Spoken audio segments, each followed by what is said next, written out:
आप नीचे देख सकते हैं, इधर आ गया ओनली फॉर यू।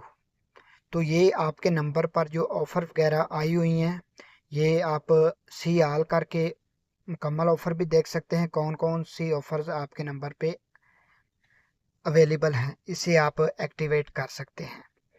तो दूसरा तरीका क्या है वो मैं आपको दिखा देता हूँ। इसे हम हाइड कर देते हैं।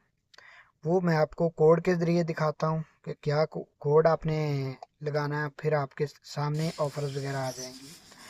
तो जस्ट आपने इधर डायल पैड जो है ओपन कर देना है। इधर आपने लिखना है *888, उसके बाद हैश। तो आपने कॉल के ऊपर प्रेस कर देना है। जैसे ही कॉल के ऊपर आप प्रेस करेंगे तो आपके सामने और भी ऑफर वगैरह आ जाएंगी।